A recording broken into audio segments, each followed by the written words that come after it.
We arrived on the Thursday. That'd be June 12th. And, we came in, we were running into each other at different spots on our trip there, different folks from the Canadian delegation, but we were deliberately not hanging out in one big group. I've heard that the Netherlands kind of did this big almost parade to the airport and moved together as a big community and basically got turned around as soon as they got to the airport, to customs in Cairo. So we were coming in ones and twos, trying to be relatively low key. Got through customs, no problem at all. Um, it really not a second look. Then took the cab to my hotel. The one thing that had happened is early in the morning, I think it might have been when I was sitting in the airport in Montreal, got a message saying, look, change your hotel room, change your hotel.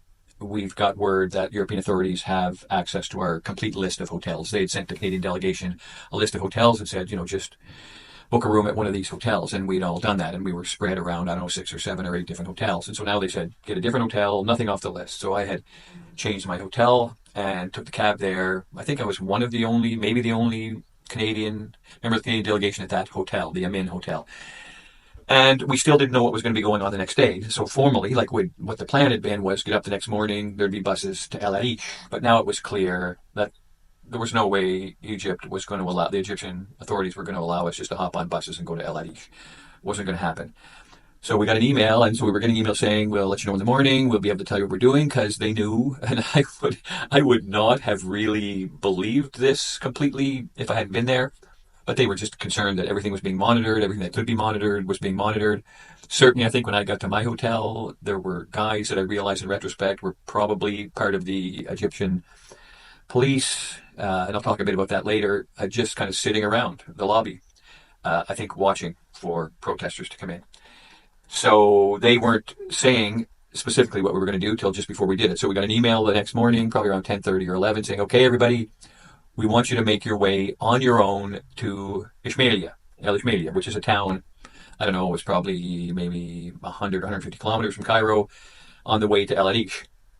Just make your own way. Book a driver, Uber, whatever. So I booked through the hotel I was in, got a driver, and try and be there between 2 and 4. So we get going and we hit a checkpoint. Now, at that checkpoint, we're looking and realizing, oh, there's cars being stopped, people being kind of told they go through, and who are basically now congregating on the grass at this checkpoint in the middle of nowhere.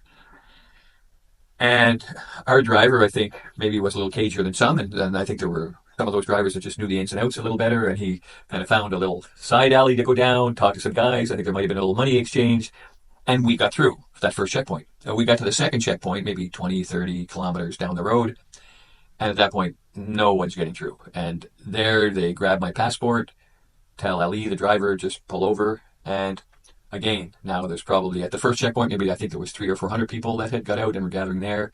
Here it ended up being, I would guess, 800 to 1,000 people. And I really think it was, in many ways, a success that we did that, because there, I have no doubt, Egyptian authorities' plan was nobody gets out of Cairo. Like, there's no way that, I think they're probably still expecting buses, and what they would just do is turn those buses around at the checkpoint, not let anybody off, and just send them back to Cairo. So now we're out, and there's hundreds of us gathered there. And most of us end up doing what I did, which is just eventually say to my driver, and he was great, he would have stuck around.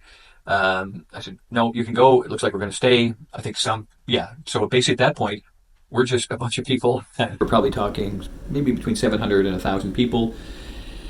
And kind of just milling around. The Egyptian police have got our passports.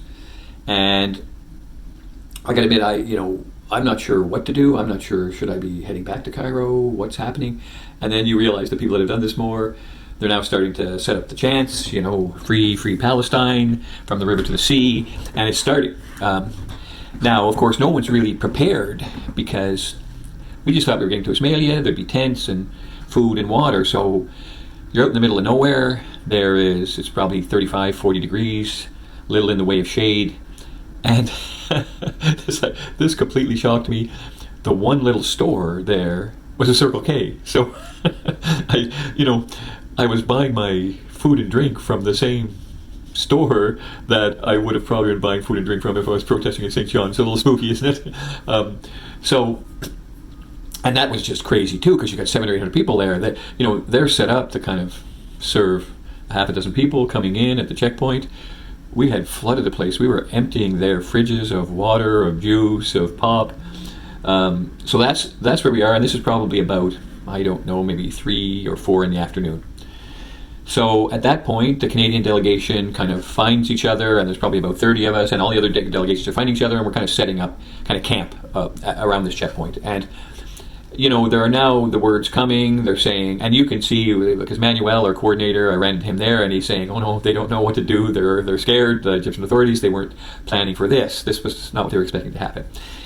And so at some point now, they arrange, the Egyptian authorities do, for a bunch of buses, and let people know you can just go back to Cairo. Those of you that want, just go back. You should just go back to Cairo. Just be tourists. It'll be fine if you just go back to Cairo. And I think some people probably had their drivers turn around and go back to Cairo. I know, because you're kind of confused. You don't know, like, what's happening here. I'm not going to be able to get through. You're not really thinking that this is going to turn into this place where we're going to protest. And then you realize that it is. And so by the time we get later in the afternoon, I think you've probably seen videos of people protesting there. I would guess maybe a few hundred have headed back to Cairo. Maybe we're at 500 or 600. I don't know. I'm just guessing. And now you can see we're actually settling in to kind of probably spend the night there. And the Canadian delegation has found this spot away from the big crowd, a little quieter, by a mosque that was there. And we're laying out our sleeping bags, whatever, getting ready to, the sun's going down, and we're going to get ready to go to bed. And one of the guys, I think from the Irish delegation from Ireland, came by to say, "Look, you might want to come over. It might be safer if you come over with the larger group. Do what you want, but word is they're going to come for us in the night." So we have some discussion and agree, yeah, we'll go over with the big group. It's still only maybe 100 meters away, 150 meters away. And so we get our stuff together, and as we get there, we see now they're starting the same kind of, and it really was kids, I'm going to call them military or police, in the SWAT gear that you see from the early afternoon, are now getting off buses and lining up to surround where we're kind of settling in for the night. Of course, so that kind of accelerates things, and we're chanting, we're singing, doing all of that, and they've got the kind of ride police set up and kind of doing that thing where they slowly, step in bit by bit, very slowly. And so this goes on probably, I would guess, like several hours. We're there. They're hardly moving in.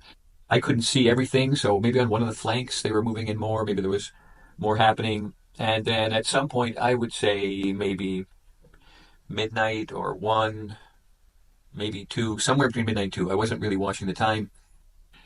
Our kind of the leaders of the march have met and are saying, now it's time to go. We're going to go back to Cairo now. This is day 1. Don't worry. This is the first step. And so we agree. Basically, the Egyptian authorities have brought all kinds of buses in, and we're essentially voluntarily getting on and are going to go back to Cairo and like I said, maybe 1 or 2 in the morning. Now it's still kind of tense. At one point, we had a really tense moment. And the interesting thing I was going to say about the police, like there were police there in uniform, and there were those folks and that's more like that the white. I don't know if you saw it in any videos. They more of these white shirts and white pants, and look clearly like they're in uniform. And then you had the kind of ride police who were all kids, 16, 15 years old. It seemed like 17 maybe. And then you had, and these are kind of to me the scary ones, the ones I think of as street thugs that they're just in civvy gear, and they're essentially the secret police. They're just pants and shirts. And they're the ones that are actually doing most of the pressure to get us stopped. And at some point, a couple of them grab Manuel and are looking to drag him off to a van. And he at this point is full on resisting. But he's just trying to pull away from them. He does not want to be taken to the van. And so some of the delegation kind of jump in, and I have to say, the women we had there were just fierce and awesome, because I would say they were among the ones who moved quickest to try and help. And so, when we were in, just kind of trying to prevent Manuel from getting dragged away to the van, and at the same time, Manuel is one of the guys that is talking a lot to the Egyptian authorities, and you can tell that a couple of the guys then, who I think he has, I'm just really speculating here, I don't know about all this, but I think he has, there are at least some that there's a respectful relationship between some of these guys and the organizers. And one of them stepped in, and they were really like, a guy had a chokehold on Manuel. He was down on the ground. He fell hard. Like they were going to drag him away. And, one of the guys stepped in also to say, we were kind of pushing back to say, no, leave him be. He stays. It's fine. We're going to get these people on the buses. So that kind of settled that down at that point. And, we get back on the buses and come back to Cairo. And the message is, okay, it's been a good day. Tomorrow, relax, have a good night's sleep, rest during the day, eat well, rehydrate. We'll see what we're going to do for the day following that. So Thursday was at the checkpoint. Friday was kind of the day to rest, and Saturday we'll be again thinking about what we're doing. Now, one of the things that's happened through all this is because we're trying to stay off the radar as well as we can, phones have been taken, so we know that a lot of our Signal chat groups are compromised, so they're being shut down. We're all ending up now in different hotels because when we come back from the protest, we all checked out of our hotel rooms, and so we left without really. Almost none of us had a hotel room to come back to when they took us on the bus back from Cairo, and we're getting back into Cairo at, I don't know. Yeah, so we probably left the checkpoint maybe around midnight or 11:30. We're getting back, I don't know, 1 o'clock in the morning, and they just drop you in downtown Cairo. You're just like 50 people standing in the middle of downtown Cairo with no place to stay. And so we're phoning around. There's other hotel rooms we can get, and ultimately we end up back at the same hotel that I had been at the night before, the Amin Hotel. All of us. They've got rooms for all of us. And, we're bunking 2 to 3 to a room. So we get back to the hotel room. The next day, people are just kind of, pulling themselves back together. And so then the Saturday, Manuel and some of the other organizers, they call a meeting in Amin Hotel. But we're now kind of scattered. We don't have communication set up between everybody. We're in different hotel rooms around the city. And so there's maybe, I don't know, a dozen of us at this meeting in the Amin Hotel in one of the little meeting rooms on the top floor. And we're talking about what we're going to do the next day, either that day or the next, either Saturday or Sunday. And the basic message is, look, Egypt they are not going to allow protests. What has happened already, they're very angry at what's happened. They're very unhappy with the protesters. We are going to, and I give the organizers credit. Like a big issue for them is just the safety of the marchers. And so they're saying, we will try and organize things, but they're going to be very gentle because it is not going to take much for the Egyptian authorities to be, okay, this is over. But already Manuel was essentially saying, look, there are really two choices here. For people who, you're either going to get deported or you're going to leave willingly. That's what's going to happen here. We may get a chance to do a little something in the next couple of days, but we're going to get deported. Or you're going to just decide, I'm ready to go home, done what I could, I'm going to get on the plane and just kind of willingly go home. And in that room, we were almost, I would say, 100% saying, no, we're staying. If we're going, it's because they're going to deport us. So that meeting ends up probably, I would say, I wasn't keeping track of time very well, so let me say 2 in the afternoon or 1 in the afternoon, maybe, something like that. And as we're leaving, just like Manuel and his wife, their room was on this top floor where we're having the meeting. That's the floor it's on. And as we're coming out, we hear, just to go back down to our rooms after the meeting, we hear Baya, Manuel's wife, scream. And what's happened is they're waiting, or they're either searching their room or waiting in their room, and they've grabbed them up. These what I think of as the secret police, but they just look like street thugs. They are just guys like dressed in civvies. There's never any, here's my identification, here's who I belong to. They're just big threatening guys who are there to grab you up. And so they've grabbed Baya and Manuel, and we go after them. Maybe the people that were at the front saw something. I never even saw them. We follow down the stairwell, the 11 floors, and by the time we get to the lobby, they're gone. Like there's nothing. And at that point, they then go around all of us, and there's maybe 10 of us or 12 of us, and are basically taking phones. Now, they didn't take my phone. They didn't take one of the other guys' phones, and I think it's probably because we didn't have them out and weren't recording. So they take the phones, and they basically are saying, "You guys stay here." And there's maybe 6 or 8 of these whatever they are, the authorities in their street clothes. Um, and they take the phones and they were asking for passcodes and going into the phones, checking to see what we had there. And there was clearly evidence. I suspect they did it for all the phones, changed the SIM cards. And so the SIM cards almost certainly would have had spyware on them, the new ones. So there was just me and one of the other guys, Ramsey, who had phones that hadn't been compromised. So after about 45 minutes of an hour or an hour of this, the hotel staff are saying, okay, you guys, for now, you can either go up to your rooms or if you want to go out and see Cairo, whatever. But now some people have their phones back, others don't. Now I don't know where we are now. Maybe it's, and really with time, I wasn't keeping. Maybe it's 4 in the afternoon, 5 in the afternoon. I'm not sure. Um, so we decide we're going back up to our room. Kind of want to talk this out a bit. Me and Ram. So there's three of us in our room. Me, Ramsey, and Ahmed. And Ahmed, yeah, oh, that's right, he did. We didn't go up to the room until he got his phone back. So he's got his phone back. I think he was the last one to get his phone back. So we were probably later than some. So maybe it's 4 or 5 in the afternoon. We go back up to the room, and we're just talking about what we want to do. And one of the things we're talking about is, well, at this point, we no longer have a chat group on Signal that's connecting all of us. So we're talking about how maybe we should try and get one of those up, maybe on my phone or Ramsey's phone, get started on it because ours haven't been compromised. And so one of the women, Fatima, who's been a big part of the kind of communications group, is 3 floors up from us in the main hotel with one of the other marchers, Lucy. And so I just tell our guys, Ramsey and Ahmed, that I'm just going to go up. I'm going to have a talk with Fatima and see what she thinks about trying to set up this this chat group on Signal. And we'd also talked about potentially getting the Canadian delegation to actually go directly to the Canadian embassy, not to protest there, but actually to seek protection, but basically flood the embassy with a bunch of protesters from our delegation that are basically looking for refuge there, and say, look, we will willingly go back to Canada as soon as Manuel is with us. Manuel and Baya are with us. If there's all of us, then, and if not, we're going to stay here at the embassy. So that was just a plan we were thinking about.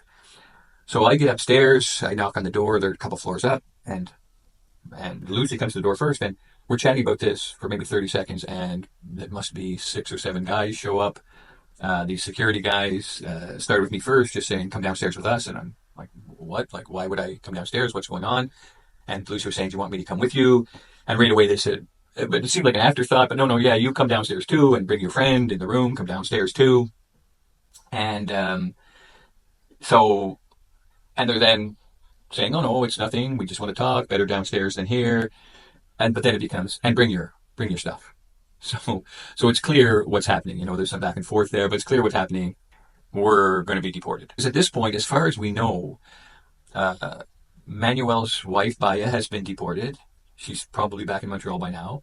The 5 of us, Ramsey, Ahmed, me, Lucy, and Fatima, got deported. So us 3 guys that were in one room, and Fatima and Lucy, who were in another room.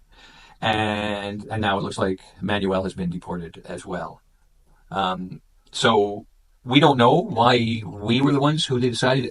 We suspect it might have to do with the fact that we were in that meeting and they were monitoring that meeting and knowing that we had already decided, no, we're not just going to be tourists here. We're still going to be trying to do something. And so, although they didn't pick up everybody that was in that room, I'm not sure they're completely organized well enough to know exactly who was there. They spotted some people, and so we think that's why we got targeted.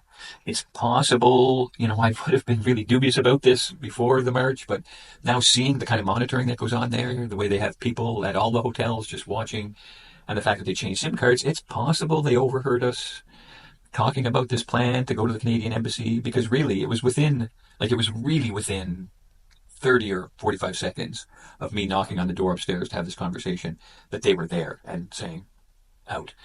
It could be coincidental, or maybe just that was the timing, deciding these are the ones that were in the meeting, and it's time for them to go. So I don't know. So that's how, and so then we all end up downstairs in the hotel lobby with all of our gear. So Manuel and Baya were the first to be taken, and Baya fairly quickly, Baya's Manuel's wife, fairly quickly we're getting news that she was being deported, but we weren't hearing anything about Manuel. And we were all really concerned about that. And we are now getting word, though, that he's been deported, which is just a huge relief, although it'll be good to actually know that he's on a plane. I'm not sure we're there yet, but anyway, it does sound like he's on his way home. And, I don't know. My experience with the leadership for this has really only been Manuel. And I feel like, I think most of the real heroes, we barely get to know their names. They're just out doing this really enormously important work. And they're doing it without much attention or much praise. They're just doing it because they think it's so important to do. And certainly Manuel and his wife are are in my mind. I'm not a guy who has heroes, never really have, but watching these two at work, just fierce, but lovingly fierce. Fierce out of love, like really remarkable people dedicating their lives to making the world a better place for other people.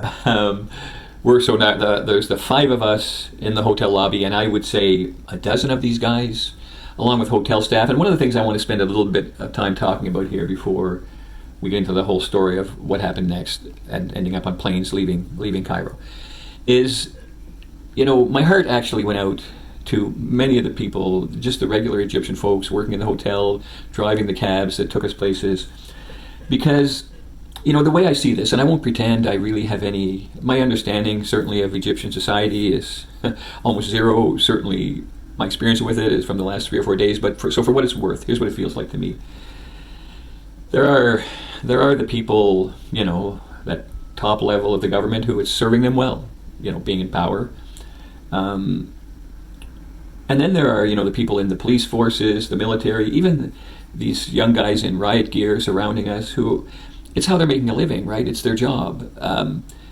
But, some of the protesters ended up in conversations with some of these kids in riot gear, and they don't. If anything, the conversations, it's smiling faces. I'll send a picture, a kind of cool picture of someone talking to one of the kids. Many of them were sympathetic, it seemed, to the whole pro-Palestinian issue. And so you've got those people that are just trying to make a living, and yeah, they're making a living in large part by enforcing what the Egyptian government wants, so they're complicit, there's no question, but at the same time, they're trying to feed their families. This is, it's a harder situation. It seems in many ways coerced. And then you've got just the regular Egyptian folks, the folks that run hotels, that drive cabs, that work in stores, but still get dragged into this. And some of them, to me, are happy to collude with the government. You can tell maybe some sense of power. There was certainly a couple of, maybe the hotel owner, who seemed pretty happy to be doing their bidding. But then a couple of guys who you can just tell, like, I don't think it's too strong to even say it was kind of breaking their hearts what they had to do. Just the look in their eyes as they were trying to, basically do what they could to mitigate any damage to us. And so, to me, it was in some ways very moving just to see these folks who, they are living under this kind of oppression all the time, and they can't openly go, "Way to go, guys," or "We'll march with you." But we had encounters in the street all the time with people. I'm talking to some of the people that, that were with the marchers that know the culture in that part of the world better. They were going, "Oh no, everybody in the city knows you're here. We're here.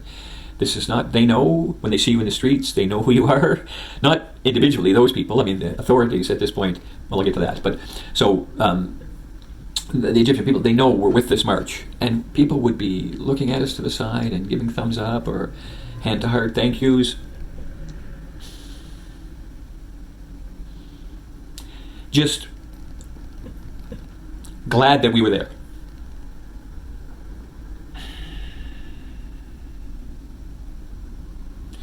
So at that point, they a bit have the hotel employees running interference for them, what I think of as secret police, street thugs, whatever. And so they've gathered all of our phones and all of our passports. And one of the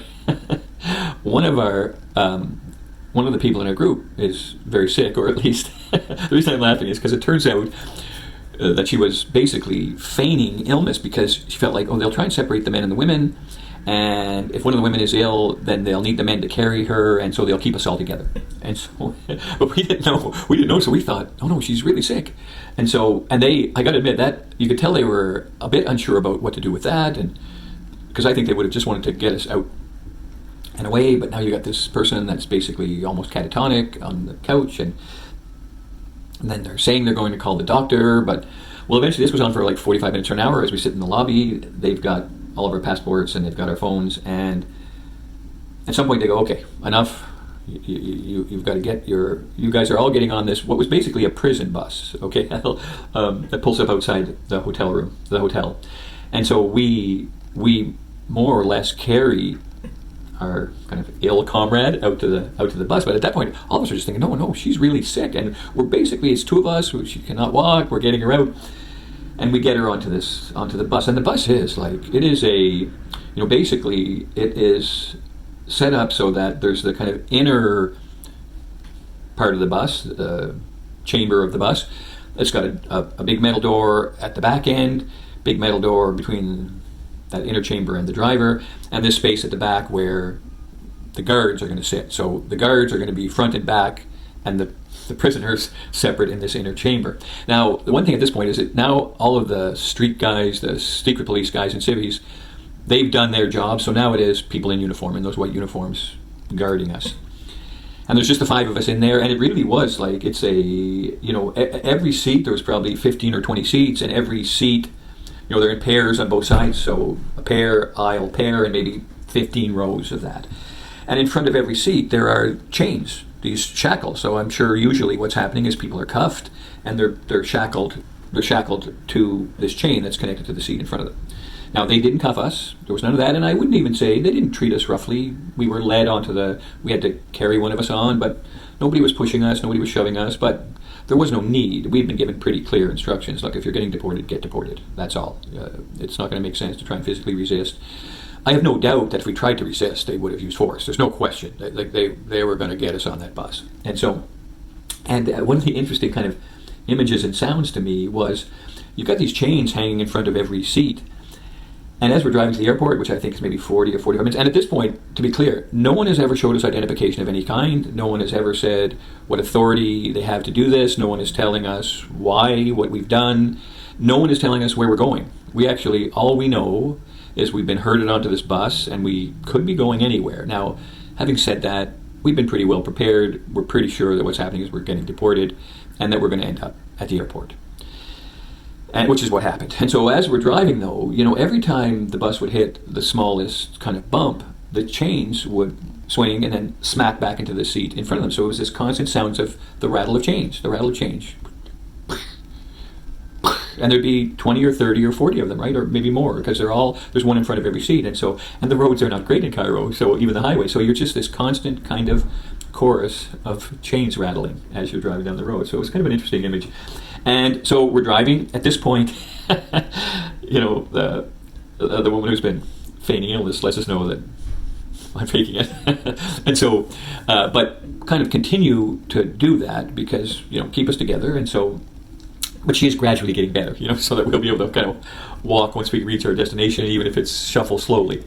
So we get to the airport. They've actually got a place. You go a back way. You're out away from the regular entrance. It's kind of a back entrance down in the basement under the airport.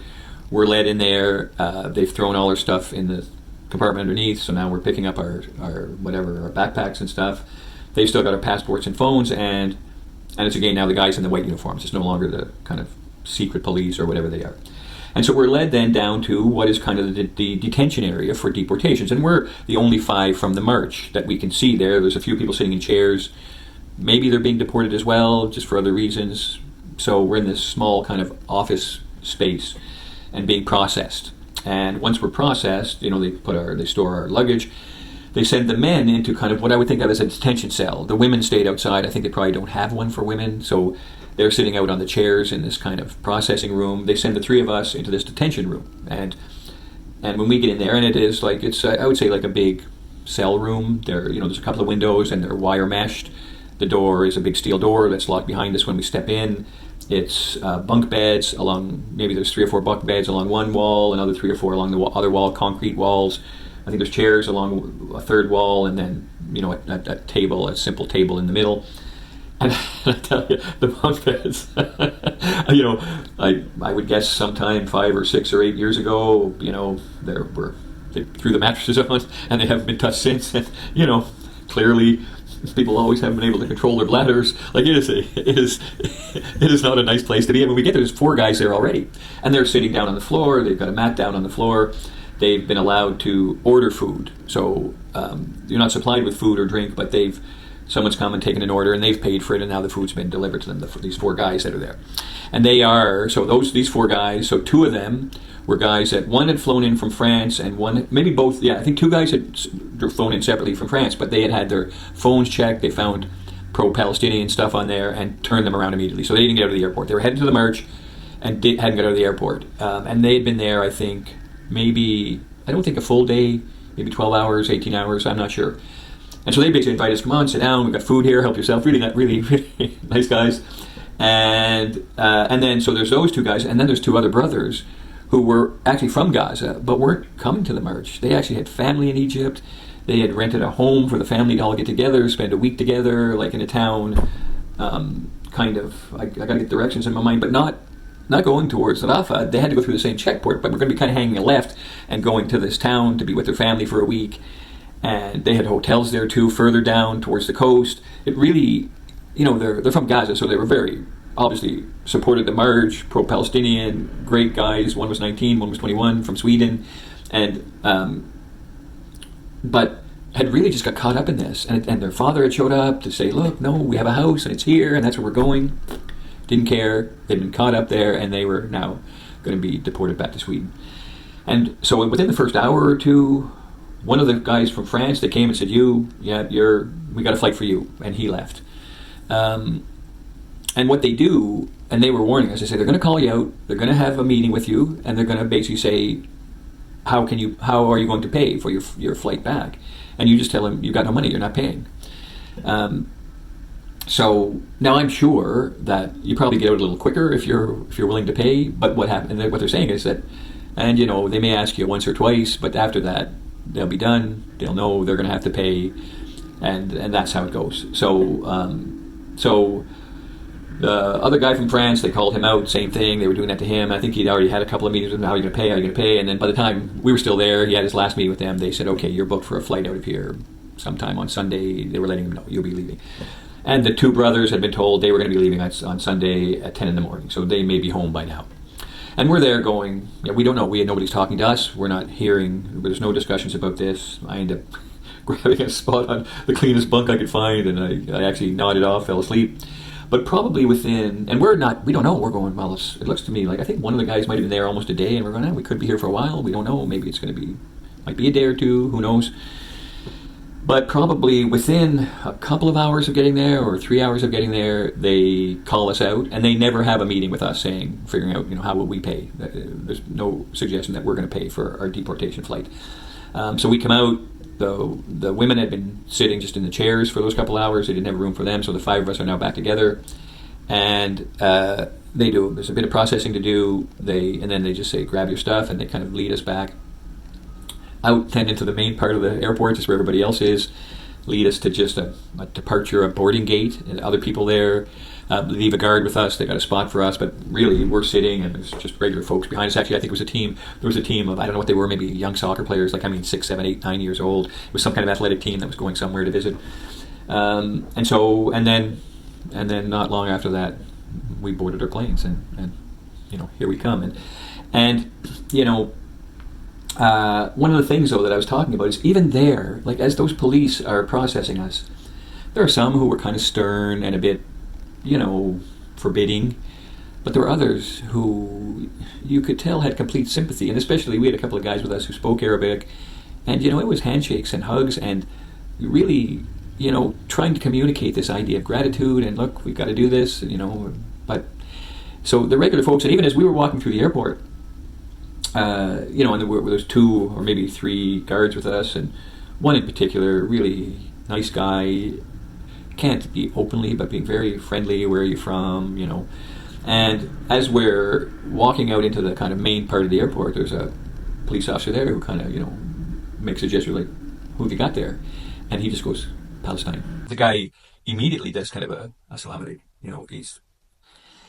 So I do feel like in many ways we got, from the regular folks, I think we probably got treated better than many people would, just because there is, I think, a deep appreciation for what the regular, folks in Egypt with what we're trying to do. And so that was the end of the story. We are on our planes and now we're back here.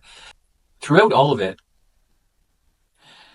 I wasn't afraid, and I didn't see, unless they're really good actors, I didn't see fear in any of the folks that were with me. And I don't think it's because, well, I think some of the women especially are particularly brave, but I don't think it was that. I think it's because we really weren't a threat to those secret police or whatever. We weren't a threat to them. I have no doubt that if we were a threat, they would have been happy to inflict bodily harm, to do whatever they had to do. Like, they would. They seemed cruel, indifferent, but we were no threat to them. So there was no point there where I thought that there was no excuse for them to, to do us harm. So I didn't have any sense of, oh, this could go south at any moment, because none of us were really going to put up any resistance. We're going to get on that bus and we're going to get on that plane. But I have no doubt that they would have been happy. They were going to do whatever they needed to get us on that plane. And then I think of the Egyptian people who, and the other thing with us is that eyes were on us. The eyes of the world were on us. So that was, it was clear they were annoyed with that at times. That there might have been times they would have been happy to cause a little harm. But the world is watching, and so we were protected. And then I think of the Egyptian people who serve under the same kind of oppression. They are dealing with this. Someone is watching all the time. And so if you're involved in anything, they're going to know, they're going to watch. And they're going to make individual decisions for individuals or for groups about who they're going to imprison, whom they're going to beat, whom they're going to torture, even whom they're going to kill. Because you realize in that moment, even with us, like, if they wanted to, they could take us away, they could put us in a prison cell, they could kill us. And what would be the consequences of that? Oh, the Canadian government might go, that don't do that. That's really awful. The UN is going to, pass some kind of resolution that, geez, Egypt is very mean. We don't like that. But really, they do what they want. And, that's how power works. So I have no doubt that things could have gone very badly, but weren't going to, just given the circumstances, weren't going to. This isn't true for the Egyptian people, right? That nobody's watching. And they'll just, I have no doubt, again, make individual decisions about, okay, who gets imprisoned, who gets tortured, who ultimately gets killed, and to serve government interest. And so this is the life, this is where the Egyptians are living. And then you think of the Palestinians in Gaza. And again, it is just, they are, given the difference in power, they're in a position where, for the last 85 years, Israel makes those decisions. Who will they imprison? Who will they torture? Who will they kill? And, up until October 7th, that was done individually or in groups or in small groups. They were making those decisions about what they'll do with the people of Gaza. But now that's moved to a place where those same decisions are being made for the entire population, right? And the decision has been made, in my mind. It is kill them all, or kill as many as you can until the rest flee. And so, we know that all of us that are involved in this, trying to provide support for the Palestinians in Gaza, know that this is how it works, that's what power allows. It allows the powerful to do what they choose. But to be there for those only 3 or 4 days that we had hoped there would be 10 or 11 days, you could just feel that, oh no, the only power we had was that the world was watching. But that really, this idea that there was somehow protection for us in that moment, that if they decided to imprison us, or if they decided to beat us, or even if they decided to kill us, that there was some higher authority that we were going to be able to appeal to that was going to matter. You go, no, no, that was nothing. There was going to be nothing. They could in that moment do what they wanted. It's just that what they wanted was just for us to be gone and for us not to be a bad news story. There was we were no threat. Like, the greatest threat we could be is for something really bad to happen that so public opinion, they'd have to deal with that for a week or a month, and that would be inconvenient and kind of annoying. So, in that moment, what they wanted for us was just to be gone, just go away. But that's not true for all Egyptians. It's not always what the government wants, and they get what they want. And certainly in Palestine, it's the same in Gaza, that this is all about Israel doing what Israel wants. There's no justification for it, no moral justification, no ethical justification. And to spend those 4 days there is to be in the middle of this is how power works as a kind of blunt instrument. You can see it, you can feel it. And so, to wrap it up, do I think, obviously, we wish we'd been able to get to Marsh to Rafah to be able to point at those trucks, take pictures of those trucks. I think probably we knew by the time we were leaving that that was very, very, very unlikely. We were not getting formal approval for Egypt. I don't think we suspected just how thin the veneer of kind of, oh yeah, we're positive about this, how thin that veneer was. It is clear the Egyptian government had no intentions of letting any real protests happen. And so even what happened at the checkpoints was something they didn't want. It was something that got away from them. So I guess in some ways we can feel like, okay, that was a successful moment. And certainly I think the Egyptians' position on this arises both from the fact that the government is aligned with the US and Israel while the population is not. But I think there's also a second piece to this, which is the Egyptian government does not want any message to their own people saying that, oh yes, 1,000 or 1,500 or 2,000 people can congregate and actually express their own wishes. This is not something we're going to allow to happen in Egypt. This is not an example that we're going to allow to be set for our own people. So I really think there was two reasons that they didn't want this to happen, the March to Gaza to happen. And so I think that we didn't do what the organizers set out to do. I think by the time the day was approaching, I think almost everybody probably realized we're not getting to Rafah, and we're going to see what happens once we get there. And certainly, we wouldn't have predicted that this is what was going to happen. We might have thought, oh, we'll protest in Cairo. Cairo to be somewhere out in the desert between Cairo and Rafah was probably not something that we thought was going to happen, but was actually, to me, in many ways, not a bad outcome. And I guess what we all feel is the March to Gaza now is a symbol. And for every new person that decides to support this idea of humanitarian aid, ceasefire, support for Palestinian rights, the right of Palestinians to be free, for each new person that joins that fold, they join the March to Gaza. And,